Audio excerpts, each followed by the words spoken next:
Të nderuar shikues, ju përshëndes, do t'jemi së bashku në minutat e ditarit informativ. Pas festave të fund vitit, qyteti Gjirokastrës po i rikthehet gradualisht të ritmit të zakonshëm të jetës.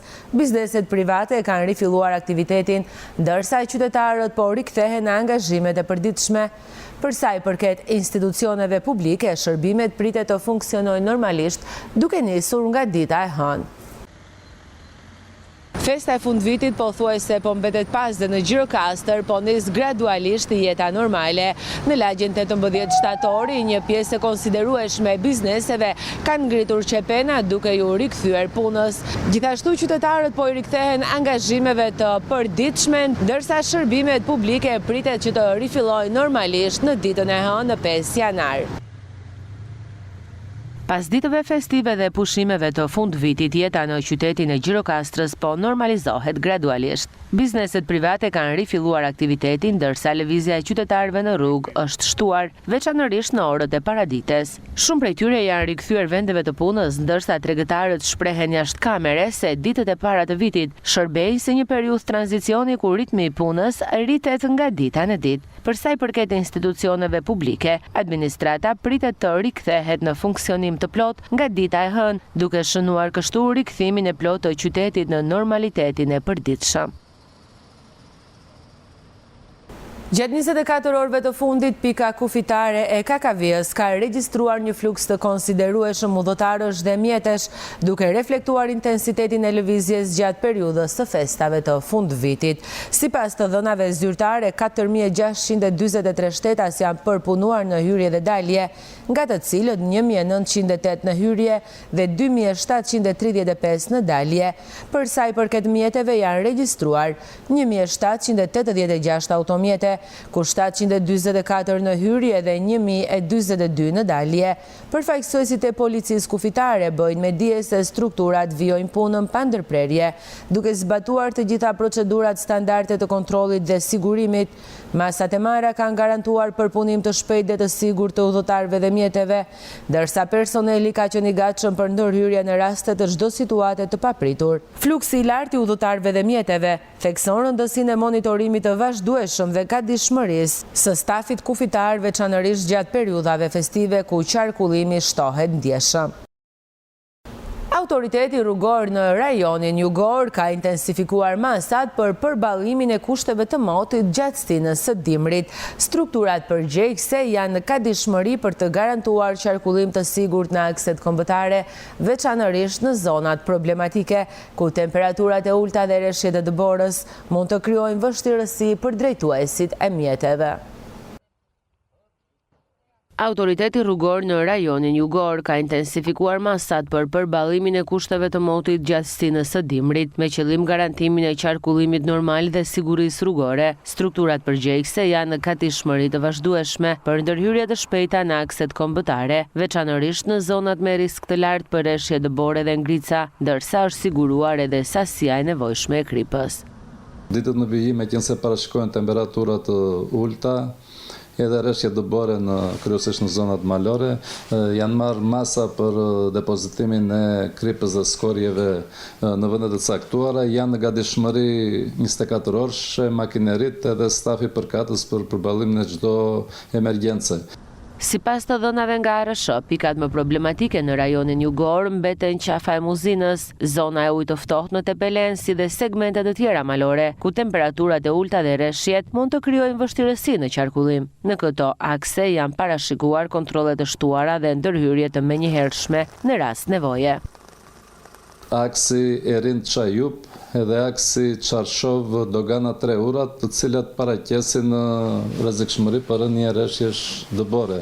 Ndërkohë, raste me formim të akullit edhe të ngritcave në rrugë kemi dhe në akset me nivel më të ulët, siç janë zona Subash uji i ftohtë në Tepelen, aksi Ureleklit Këlcyr edhe aksi Përmet Çarshov.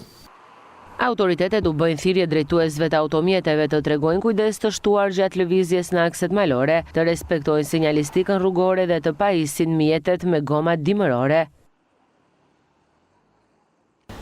Në qarkun e Gjirokastrës, zyra rajonale e punës ka tejkaluar pritshmëritë e vitit 2025, ku nga 300 punësime janë kryer gjithsej 500, duke i ardhur në ndihmë jo vetëm personave të papunë, por edhe bizneseve që kërkonin punonjës.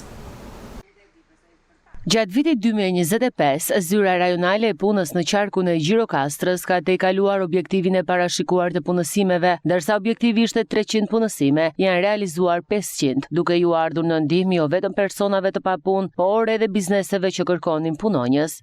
Nga 300 objektiv që kishim ndërmjetësimin, kemi realizuar gati 500 ndërmjetësime, nga të cilat 164 janë vetëm nxitje punësimi, pra financime nga zyrat e punës. I kemi marrë në ndihmë shumë bizneseve dhe shumë personave të cilët kanë kërkuar punë pra zyrave të punës. Jo vetëm kaqe, por 37 prej tyre kanë qenë edhe pjesë e një programi pilot në Gjirokastër që është zhvilluar në 3 qytete në gjithë Shqipërinë. Dhe një nga këto qytete kishte edhe Gjirokastra. Sipas Marseda Zarba, drejtoresh në Agjencinë Kombëtare të Punësimit në qarkun e Gjirokastrës, ndërmjetësimet janë kryer kryesisht në subjekte private. Kemi realizuar punë publike në komunitet me subjektet shtetërore, por pjesa më e madhe e punësimeve që bëhen pranë zyrave të punës janë në sektorin privat. Mund të themi se ky vit ka qenë një vit shumë i mbarë dhe shpresojmë shumë që të ketë sa më shumë punë dhe sa më shumë punësime në vitin 2026.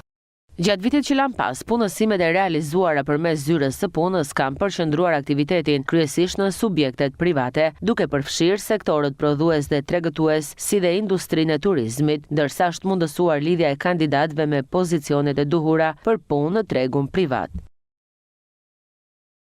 Në zonën e Gjirokastrës, ndotja kanaleve kulluese mbetet një problematikë serioze, sidomos gjatë stinës së dimrit. Shpesh herë depozitimi i mbetjeve urbane pengon rrjedhën e ujit dhe rrit rrezikun e përmbytjeve në tokat bujqësore. Specialistët e bujqësisë bëjnë apel që banorët të jenë të kujdesshëm dhe të mos hedhin mbetjet në kanalet kulluese. Ndotja dhe depozitimi i mbetjeve urbane përgjatë kolektorëve dhe kanaleve kullues është problematik për përmbytjet në bujqësi dhe zonën e Gjirokastrës. Në stinën e dimrit për shkak të dëmtimit të rrjetit të kullimit, shirat intensiv janë shqetësim për fermerët dhe përmbytjen e tokave bujqësore. Ka patur problematika të kësaj natyre dhe ju bët mirë që e prekni këtë temë, pasi në disa njësi administrative, ose më saktë në njësinë administrative të cepos, shpesher aluvionet dhe mbetjet urbane kanë qenë shqetësuese për ne, pasi janë bërë pengesë për mirëmbajtjen dhe mirë administrimin e kanaleve kullues. Ne jemi të detyruar, jo jemi detyruar, por kemi bërë punën tonë me mjetet që ne kemi në dispozicion e ekskavatorëve tanë dhe kemi arritur të eliminojmë. Në ditët me mod të keq është ndërhyrë për pastrimin e kolektorëve, por sërish apelohet që banorët të mos i depozitojnë mbetjet urbane për gjatë rrjetit të kullimit.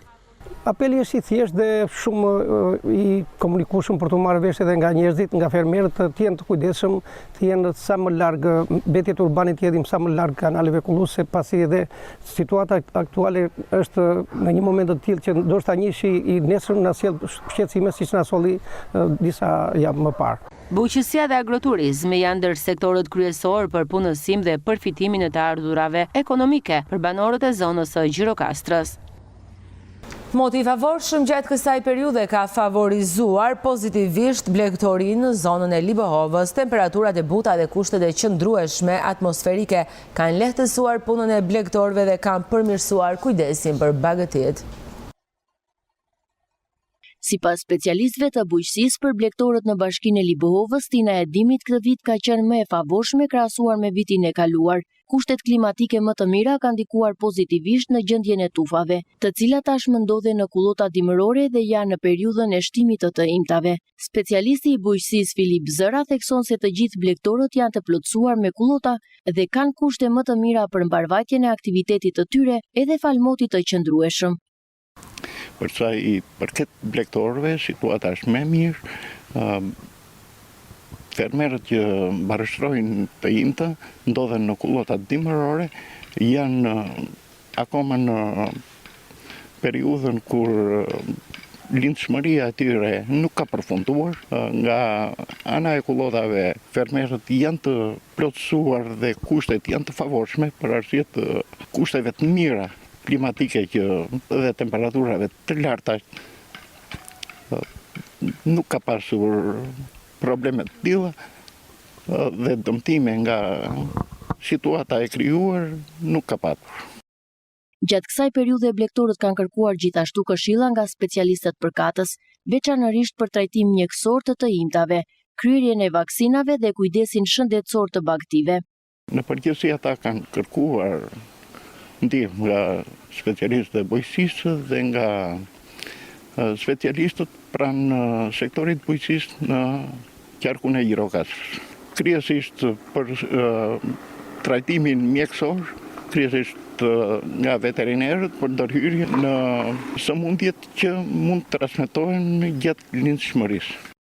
Aktualisht Bashkia e Libohovës numëron rreth 14.000 krerë të imta dhe rreth 1.100 krerë gjedh. Shifra që e bëjnë menaxhimin e kullotave një proces të rëndësishëm dhe të domosdoshëm. Bashkia bën me dije se po vijon punën për të garantuar mbështetje të vazhdueshme për blegtorët dhe krijimin e kushteve sa më të mira për zhvillimin e sektorit blegtoral. Të nderuar shikues, ishte gjithçka e përgatitur për ditarin informativ nga gazetarët tanë. Ju faleminderit për vëmendjen, shikim të këndshëm të programeve në vazhdim. Bashkë, miru takofshim.